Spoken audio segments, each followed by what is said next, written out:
नमस्कार. भारताच्या राजकारणामध्ये अनेक महिला होऊन गेल्या, पण त्यातलं एक न विसरणारं आणि सगळ्यांचं लाडकं व्यक्तिमत्व म्हणजे स्वर्गवासी सुषमा स्वराज. आज त्यांची जयंती आहे आणि सुषमा स्वराज यांना आजही कुणी भारतामध्ये आणि भारताच्या बाहेर ओळखत नाही असं नाही. कारण त्यांच्या अमोघ वाणीमुळं, त्यांच्या अभ्यासामुळं, त्यांच्या वक्तृत्व कलेमुळं आज त्या जगप्रसिद्ध होत्या. आज त्यांची भाषणं अजूनही आमच्यासारखे तरुण, आज नवीन येणारे कार्यकर्ते आवर्जून बघतात, वाचतात आणि त्यांची भाषणं ऐकतात.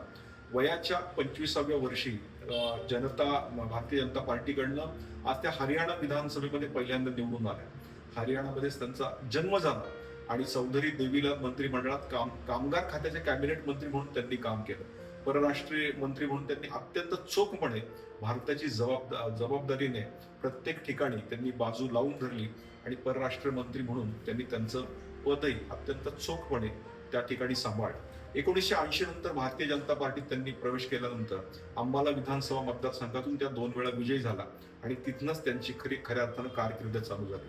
आज त्यांची भाषणं अत्यंत अभ्यासू, त्याचबरोबर त्यांचं वक्तृत्व आणि त्यांची प्रत्येक माणसाशी जोडली गेलेली नाळ ही अत्यंत अभूतपूर्व होती.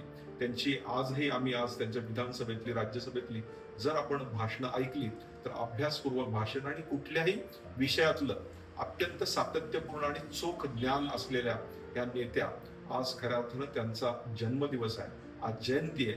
मी या जयंतीच्या निमित्तानं आज त्यांच्या स्मृतींना मी या ठिकाणी अभिवादन करतो. धन्यवाद.